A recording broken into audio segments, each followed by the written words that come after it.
Morning students. हमने पिछली class में हमने अवयवीकरण, अंतरावकाश और अंतराणिक बंध के बारे में देखा था, द्रव्य के गुणधर्म के बारे में पढ़ा था।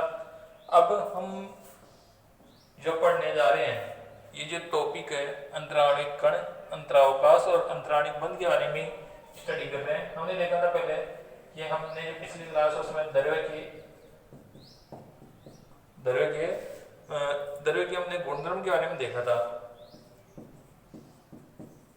द्रव्य के गुणधर्म, ये जो द्रव्य के गुणधर्म है इनके बारे में हमने देखा था कि द्रव्य जो है उनके क्या गुणधर्म है। तो द्रव्य की जो सामान्यतः 3 गुणधर्म होते हैं। ये हमने देखा कि द्रव्य के कणों के मध्य रिक्त स्थान होता है, द्रव्य के कण निरंतर गतिशील रहते हैं और द्रव्य के कण एक दूसरे को आकर्षित करते हैं। ये हमने 3 पॉइंट देखे थे। अब हमने एक पॉइंट और देखा था, अवयवीकरण।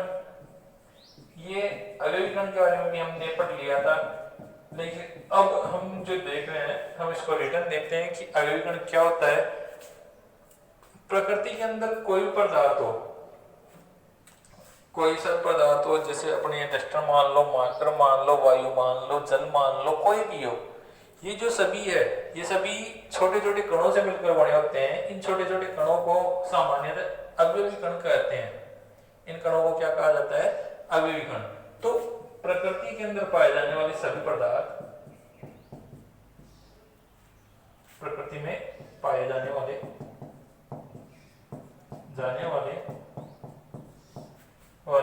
सभी पदार्थ, प्रकृति में पाए जाने वाले सभी पदार्थ, प्रकृति में पाए जाने वाले सभी पदार्थ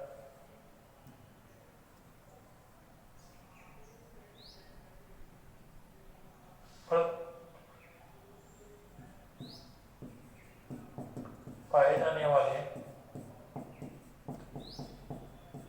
छोटे छोटे कण,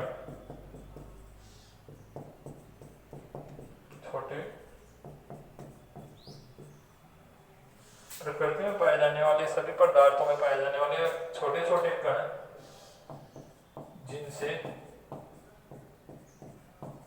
पदार्थ का निर्माण होता है,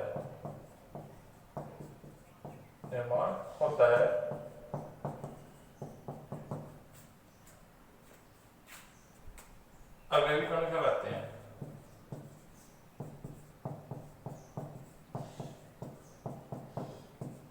ये जो अवयवी कण होते हैं, ये अवयवी कण क्या होते हैं?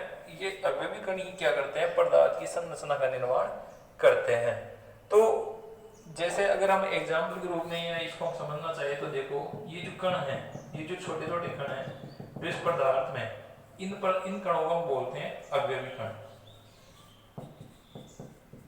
देखो नेक्स्ट, इसके बाद में हमने नेक्स्ट पॉइंट देखेंगे अंतरावकाश। अंतरावकाश क्या होता है? किसी भी पदार्थ में, प्रकृति में पाए जाने वाले सभी पदार्थों में जो पाए जाने वाले छोटे छोटे कण होते हैं, इन कणों के मध्य जो रिक्त स्थान होता है या जो मध्य गैप होता है, उस रिक्त स्थान को बोला जाता है अंतरावकाश। प्रकृति में पाए जाने वाले पदार्थों में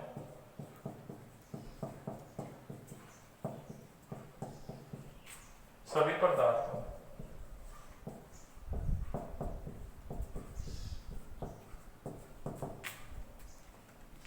पाए जाने वाले कणों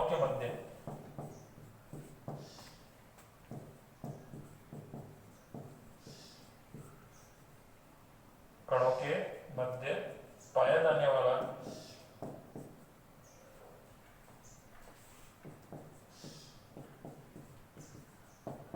अवकाश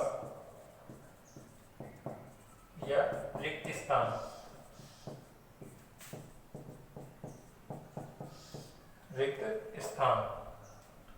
को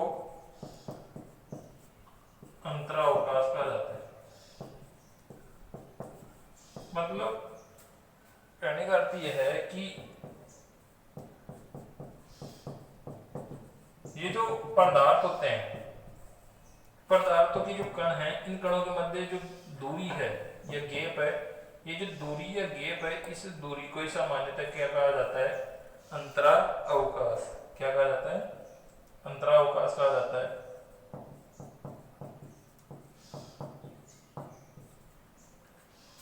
इसके पश्चात जो थर्ड पॉइंट है वो हम थर्ड पॉइंट देखते हैं, अंतराणुविक बंध।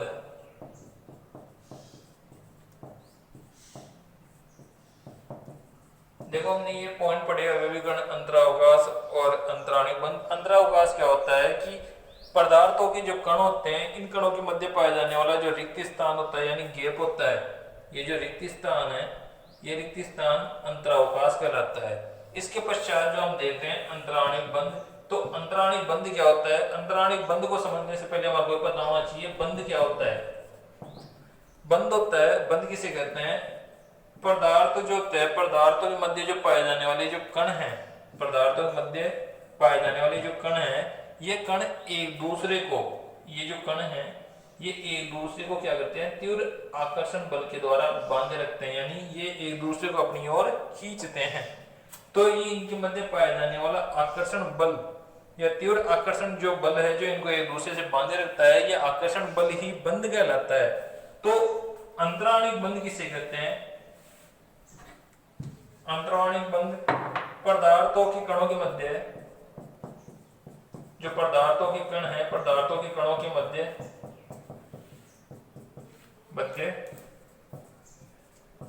पाया जाने वाला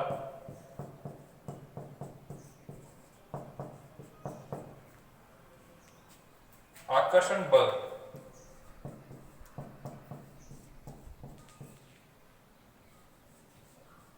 पाया जाने वाला बंध, आकर्षण बल।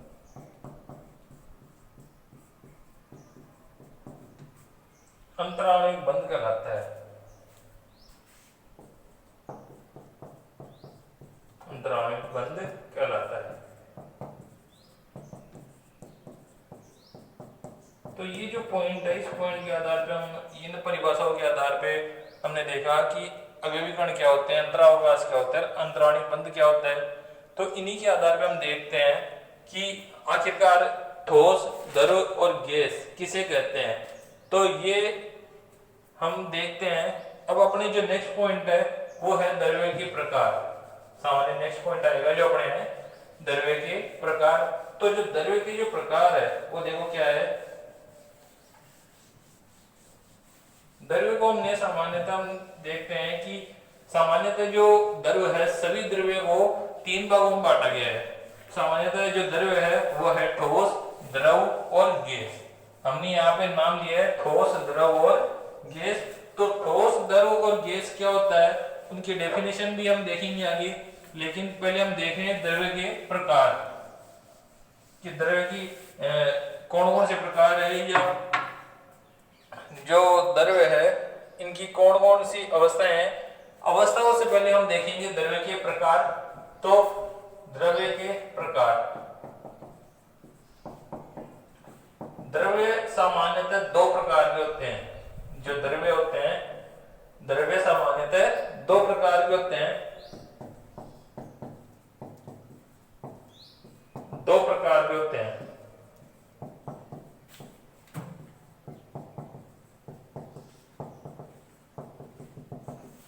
फर्स्ट जो प्रकार है वो होता है शुद्ध द्रव्य, शुद्ध द्रव्य। और जो दूसरा प्रकार है वो है अशुद्ध द्रव्य। शुद्ध द्रव्य और अशुद्ध द्रव्य क्या होता है, हमारे को ये पता होना चाहिए पहले शुद्ध द्रव्य क्या होता है। तो देखो शुद्ध द्रव्य किसे कहते हैं। कुछ द्रव्य ऐसे होते हैं जिनमें पाए जाने वाले जो कण हैं वो एक जो घटक है एक ही प्रकार के होते हैं। मतलब कि इनके अंदर जो पाए जाने वाले घटक है वो सभी एक ही प्रकार के होते हैं। तो ऐसे घटकों को हम सामान्यतः क्या बोलते हैं, या ऐसे द्रव्य को हम सामान्यतः क्या बोलते हैं, शुद्ध द्रव्य। यानी इनके अंदर जो पाए जाने वाले जो घटक है वो एक ही प्रकार के होते हैं। तो ऐसे द्रव्य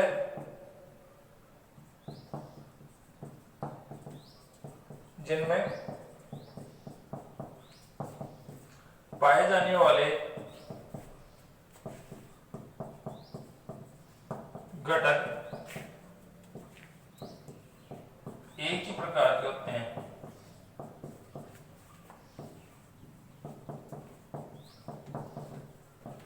एक ही प्रकार के होते हैं। ऐसे जो द्रव्य हैं,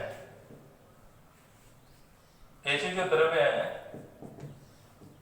वो शुद्ध द्रव्य कहलाते हैं, शुद्ध द्रव्य कहलाते हैं। यदि हम एग्जाम्पल के रूप में देखें कि शुद्ध द्रव्य के एग्जाम्पल कौन कौन से हैं, तो शुद्ध जो द्रव्य है, उदाहरण के रूप में सभी जो तत्व है, तत्व और यौगिक, वो शुद्ध द्रव्य में आते हैं, क्योंकि इनके अंदर पाए जाने वाले जो घटक वो एक ही प्रकार के होते हैं। एक ही प्रकार का मतलब है जो तत्व है उसके अंदर, जैसे मान लो कोई सा भी तत्व अगर हम लेते हैं, जैसे मान लो पोटेशियम है, क्या का मतलब पोटेशियम, तो ये जो पोटेशियम है, इस पोटेशियम के अंदर जो घटक है वो सारे पोटेशियम के ही है। तो जो ये जो तत्व है, तत्वों के अंदर सभी जो घटक है वो एक ही प्रकार के होते हैं। उसी प्रकार यदि हम यौगिक को देखें, तो यौगिक जैसे अगर मान लो कोई सा भी यौगिक अगर हम देखें, जैसे NaCl, सोडियम क्लोराइड,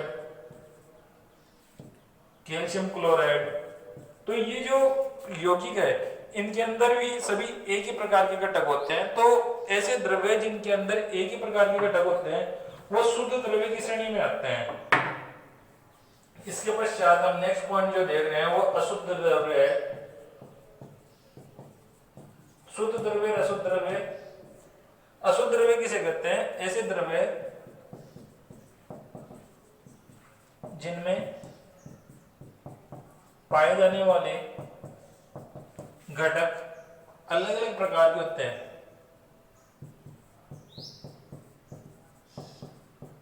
घटक अलग अलग प्रकार के होते हैं।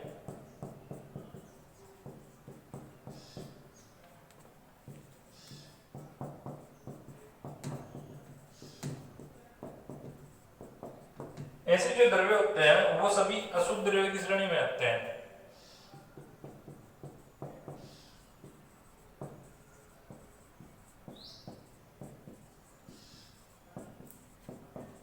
कहलाते हैं। ये जो शुद्ध द्रव्य और अशुद्ध द्रव्य है, शुद्ध द्रव्य के हमने एग्जांपल देखे तत्व और यौगिक।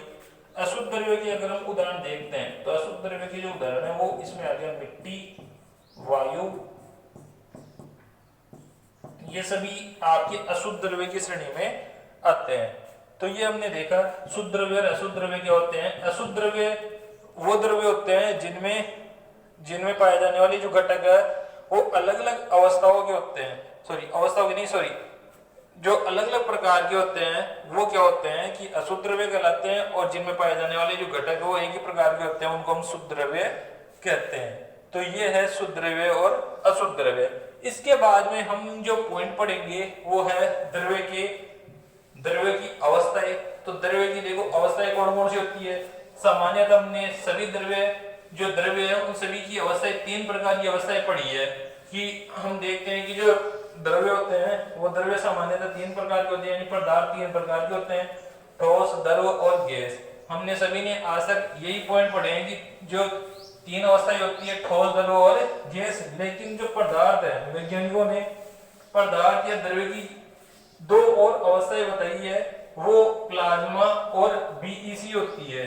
यानी बीईसी क्या होती है यह भी हम देखेंगे।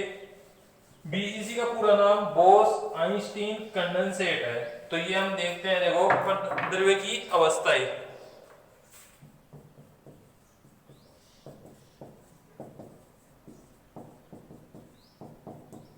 द्रव्य की अवस्थाएं,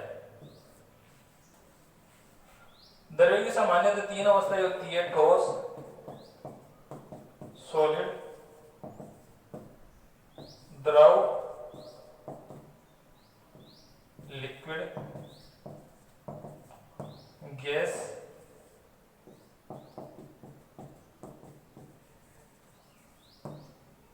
तो 2 और अवस्थाएं बताई है, प्लाज्मा,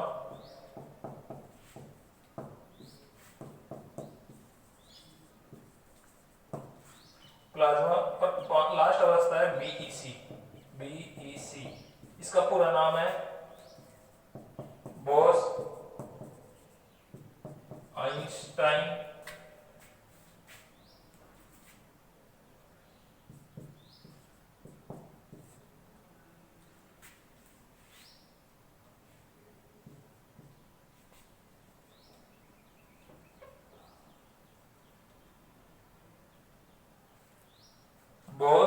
आइंस्टाइन कंडेंसेट।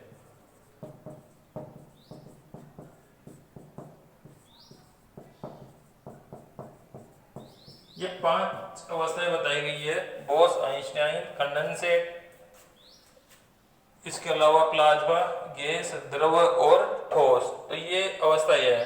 तो इसके अंदर हम देखते हैं सामान्यतः ये 5 अवस्थाएं हैं कि ठोस, द्रव, गैस, प्लाज्मा, बीईसी।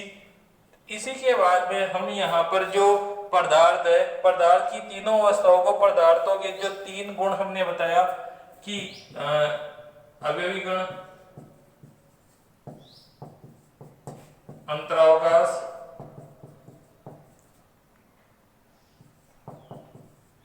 और अंतराणिक बंध,